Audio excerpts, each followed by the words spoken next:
Shalom, saudara-saudari terkasih, sidang jemaat yang diberkati Tuhan.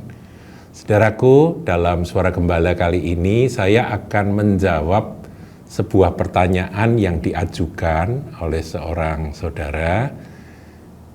Pertanyaannya adalah tentang darah perjanjian. Nah, itu terambil di dalam ayat Matius 26, ayat yang ke-28. Saya bacakan, saudaraku ya. Sebab inilah darahku, darah perjanjian. Jadi istilah darah perjanjian itu yang ditanyakan. Sebab inilah darahku, darah perjanjian yang ditumpahkan bagi banyak orang untuk pengampunan dosa. Ini adalah kata-kata dari Tuhan Yesus pada waktu dia mengadakan perjamuan malam bersama dengan murid-muridnya.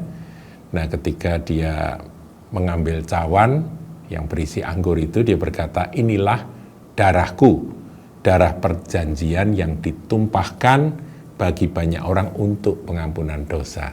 Jadi kita sudah tahu, saudaraku ya, bahwa darah itu punya kuasa mengampuni dosa.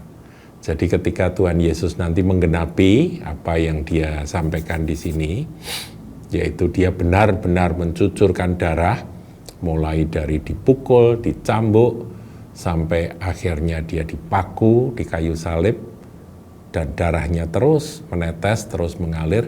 Disitulah darah perjanjian yang membuat orang berdosa itu bisa beroleh pengampunan itu tergenapi, saudaraku ya. Jadi kita sudah tahu tujuan dari Yesus mencurahkan darah adalah supaya barang siapa percaya oleh kuasa darahnya, dia akan diampuni. Nah, sekarang masalah istilah darah perjanjian itu. Dari mana istilah tersebut diperoleh? Nah, saudaraku, sebetulnya kata darah perjanjian itu ada di dalam perjanjian lama. Muncul ketika Musa menerima akan firman dari Tuhan, dan kemudian Musa melakukan upacara pengikatan perjanjian antara Tuhan dan umat Israel, dan di dalam acara tersebut, dalam upacara tersebut, dia atau Musa memercikkan atau menyiramkan akan darah, tentunya itu darah binatang, saudaraku ya, darah lembu itu kepada umat Israel. Nah, saudara, ini merupakan satu peristiwa sejarah, dan di sanalah istilah darah perjanjian itu muncul. Nah, kita tengok, saudaraku ya, di dalam Keluaran 24. Kalau saudara membaca Keluaran 24 secara utuh, saudara akan temukan akan satu upacara pengikatan perjanjian antara Tuhan dan bangsa Israel. Itu digambarkan atau dinarasikan secara lengkap di situ. Saya tidak akan bacakan semuanya, saudaraku. Saya akan bacakan mulai ayat yang ke-3, ya saudara ya. Jadi Musa dipanggil menghadap Tuhan, kemudian Tuhan menyampaikan akan firman-Nya melalui Musa supaya disampaikan kepada umat Israel. Ayat 3, lalu datanglah Musa dan memberitahukan kepada bangsa itu segala firman Tuhan dan segala peraturan itu. Jadi dari pihak Tuhan ada firman, ada peraturan. Maka seluruh bangsa itu menjawab serentak. Nah, ini penting, saudaraku. Inilah perjanjiannya. Tuhan memberikan peraturan, memberikan firman, maka seluruh bangsa itu menjawab dengan serentak. Jadi perjanjian itu memang harus dari dua belah pihak, nggak bisa satu pihak saja. Kalau satu pihak itu namanya janji, saudara. Tapi kalau perjanjian, covenant itu harus dua-dua. Seperti kalau ada dua pihak mengadakan perjanjian kerjasama, misalnya di dalam bisnis, itu perjanjiannya harus dua belah pihak. Yang ini klausulnya begini, yang ini klausulnya begini. Itu biasanya kan disebut pihak pertama begini, pihak kedua begini. Jadi ada hak dan tanggung jawab masing-masing, kan begitu saudaraku ya, dalam sebuah perjanjian. Nah, kita lihat seluruh bangsa itu menjawab serentak. Jadi mereka merespon, segala firman yang telah diucapkan Tuhan itu akan kami lakukan. Nah, ini perjanjian, mereka berjanji kami lakukan bagian kami, begitu. Ayat 4, lalu Musa menuliskan segala firman itu, keesokan harinya pagi-pagi didirikannya lah mezbah di kaki gunung itu dengan 12 tugu sesuai dengan ke-12 suku Israel. Nah, ayat 5, kemudian disuruh nyala orang-orang muda dari bangsa Israel, maka mereka mempersembahkan korban. Nah, kalau sudah korban itu pasti ada penyembelihan, saudaraku, korban bakaran dan menyembelih lembu-lembu jantan sebagai korban keselamatan kepada Tuhan. Jadi ada korban. Nah, pada waktu itu korbannya adalah binatang, lembu. Kalau untuk bangsa itu biasanya lembu, kadang domba, ya, kambing jantan atau apa. Nah, itu pokoknya ada, saudaraku, korban. Dan kisah tentang korban ini kan sebetulnya sudah ada sejak zaman dulu, saudaraku ya. Zaman sebelum Musa itu sudah ada. Abraham mempersembahkan korban, Nuh mempersembahkan korban, begitu saudara. Jadi ada darah tercurah. Nah, itu dilanjutkan dan kemudian ayat 6 kalau saudara lihat, sesudah itu Musa mengambil sebagian dari darah itu lalu ditaruhnya ke dalam pasu, sebagian lagi dari darah itu disiramkannya pada mezbah itu. Ayat 7, diambilnya lah kitab perjanjian itu yang tadi ditulis oleh Musa, lalu dibacakannya dengan didengar oleh bangsa itu dan mereka berkata, segala firman Tuhan akan kami lakukan dan akan kami dengarkan. Jadi mereka melakukan janji secara lisan. Kemudian Musa mengambil darah itu, perhatikan, dan menyiramkannya pada bangsa itu serta berkata, inilah darah perjanjian. Nah, di sini istilah darah perjanjian itu muncul. Yang diadakan Tuhan dengan kamu berdasarkan segala firman ini. Jadi, saudaraku, darah perjanjian itu adalah pemercikan darah atau penyiraman darah kepada apa saja ketika perjanjian itu dilaksanakan sebagai apa? Sebagai tanda atau meterai, pengesahan. Makanya istilah meterai itu diulang lagi nanti oleh Rasul Paulus, saudara ya. Coba kita lihat ya istilah meterai. Jadi darah itu seperti meterai yang mengesahkan perjanjian dari dua belah pihak ini, yaitu antara Tuhan dan umatnya. Ini di perjanjian lama, saudaraku.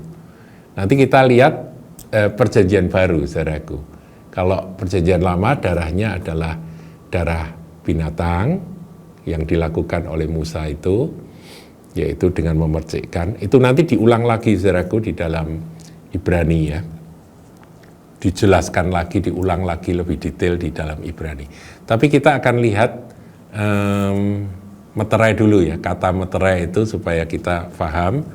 Kita coba lihat di dalam 1 Korintus. Dalam 1 Korintus, mana nih 1 Korintus? Banyak ayat saudara ya yang harus kita lihat karena firman Tuhan ini kan sebetulnya meskipun ditulis oleh manusia-manusia yang dipakai oleh Tuhan, tetapi sebetulnya yang mengilhami itu adalah Roh Kudus. Jadi konsistensi Alkitab ini dari Kejadian sampai Wahyu itu ada benang merahnya, saudara, konsisten sekali ya. Jadi nyambung terus. Nah, kita lihat saudaraku 1 Korintus 11. Ketika Rasul Paulus mengajarkan kepada jemaat Korintus tentang perjamuan kudus. Nah, dikatakan di ayat 25, demikian juga ia mengambil cawan sesudah makan, lalu berkata, cawan ini adalah perjanjian baru. Kalau tadi yang dilakukan oleh Musa adalah perjanjian lama, saudaraku ya. Inilah darah perjanjian, begitu ya. Kalau sekarang perjanjian baru yang dimeteraikan oleh darahku, darah Tuhan Yesus. Jadi darah Yesus yang tercurah itu adalah meterai, pengesahan. Jadi kalau perjanjian itu kan harus ada meterainya, saudaraku ya, yang ditandatangani oleh dua belah pihak itu, tapi ada meterainya. Nah, demikian meterainya itu adalah, pengesahannya itu adalah darah yang tercurah. Kalau di perjanjian lama oleh darah binatang, perjanjian baru yang merupakan penggenapan dari perjanjian lama yang adalah bayang-bayang, darah dari anak domba Allah, yaitu Tuhan Yesus Kristus. Dan saudaraku, ketika Yohanes Pembaptis itu melihat Yesus berjalan, dia bernubuat, lihatlah anak domba Allah yang menghapus dosa dunia. Tadi kan kita baca di Matius 26 ayat 24, untuk pengampunan dosa. Iya, memang darah dari Tuhan Yesus harus dicurahkan. Dan itulah yang mengesahkan akan perjanjian baru antara umat Tuhan dan orang-orang yang menjadi milik Kristus. Orang-orang yang percaya pada penebusan yang dilakukan oleh Tuhan Yesus. Sayang, orang Yahudi kebanyakan ya, tidak semua saudaraku, tapi kebanyakan orang Yahudi yang sudah menerima akan darah perjanjian, meterai darah perjanjian, yaitu perjanjian yang lama, mereka seharusnya tinggal masuk dalam perjanjian penggenapan, yaitu perjanjian baru. Ini penggenapan dari apa yang menjadi bayang-bayang di perjanjian lama. Perjanjian lama kan Taurat, saudaraku. Siapa melakukannya, dia akan diselamatkan. Nah, perjanjian baru kan tidak demikian. Siapa percaya tidak binasa, melainkan beroleh hidup kekal. Setelah percaya, barulah ditata hidupnya. Tapi awalnya percaya dulu. Kalau perjanjian lama kebalik, saudaraku. Jadi bangsa Israel, lakukan itu, lakukan ini, maka kamu akan menerima keselamatan, menerima kehidupan. Kan begitu, saudara. Nah, perjanjian baru berbeda.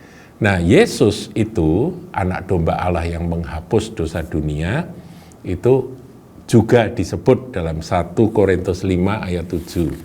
1 Korintus 5 ayat yang ke-7, dikatakan oleh Rasul Paulus, buanglah ragi yang lama itu supaya kamu jadi adonan yang baru, sebab kamu memang tidak beragi. Jadi supaya hidup ini dikuduskan setelah kita menjadi milik Kristus, hidup ini dibersihkan dari ragi atau gambaran dari dosa-dosa yang lama.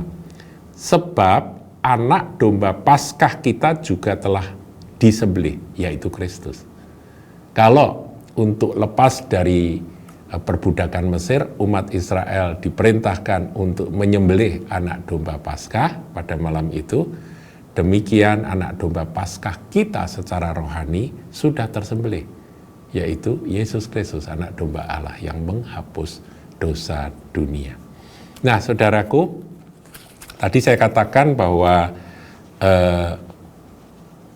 darah perjanjian itu dibahas secara panjang lebar. Ini sebetulnya pengulangan dari apa yang tertulis dalam Keluaran 24 tadi ya. Saudara bisa baca sendiri supaya ngerti gambarannya secara lebih lengkap. Nah, ini kita lihat Ibrani 9 ayatnya yang ke-18. Ini juga saudara harus baca semua, sebab di sini juga dibandingkan antara perjanjian yang lama, perjanjian yang baru itu seperti apa, yang tadi sudah saya sampaikan secara sederhana. Ayat 18, ya itulah sebabnya maka perjanjian yang pertama tidak disahkan tanpa darah. Jadi perjanjian yang lama yang pertama itu disahkan harus pakai darah. Sebab sesudah Musa memberitahukan semua perintah hukum Taurat, ayat 19, kepada seluruh umat, ia mengambil darah anak lembu dan darah domba jantan serta air dan bulu merah dan hisop, lalu memerciki kitab itu sendiri, kitab yang ditulis itu firman Tuhan itu, Taurat, dan seluruh umat juga disiram dengan darah tersebut. Sambil berkata, inilah darah perjanjian, ayat 20, saudara. Inilah darah perjanjian yang ditetapkan Allah bagi kamu. Kemudian ayat 21, dan juga kemah dan semua alat untuk ibadah dipercikinya secara demikian dengan darah, dan darah. Ayat 22, dan hampir segala sesuatu disucikan menurut hukum Taurat dengan darah. darah, sekali lagi darah. Dan tanpa penumpahan darah tidak ada pengampunan. Itu adalah bayang-bayang. Tanpa darah Tuhan kita, Juru Selamat kita, Yesus Kristus, Anak Domba Allah itu tercurah, nggak ada yang bisa selamat. Ya, makanya ketika Tuhan Yesus pada malam sebelum ia diserahkan, dia mengangkat cawan itu berkata, inilah darah perjanjian yang ditumpahkan untuk pengampunan dosa. Jadi darah perjanjian itu maknanya, ya itu penggenapan dari apa yang sudah Tuhan kerjakan atau Tuhan lakukan ketika hukum Taurat itu turun. Nah sekarang ketika Sang Firman yang menjadi manusia itu turun ke bumi ini, datang Sang Juru Selamat, kemudian dia menggenapkan akan apa yang menjadi bayang-bayang ketika umat Tuhan menyembelih korban begitu ya saudaraku ya, korban keselamatan dan sebagainya. Ini keselamatannya adalah korban satu-satunya, yaitu Yesus Kristus Tuhan. Nah di dalam Ibrani 10 itu saudara nanti bisa baca bahwa kalau dulu kan setiap kali berdosa sembelih lagi, berulang-ulang ya. Nah, ini Tuhan Yesus sekali aja selama-lamanya sah, karena dialah anak domba Paskah kita. Demikian saudaraku, pertanyaan dari salah seorang saudara yang bertanya mengapa ada istilah darah perjanjian. Perjanjian apa itu? Nah, perjanjian lama tadi, perjanjian baru. Darahnya itu adalah meterai atau pengesahannya. Tuhan Yesus berkati.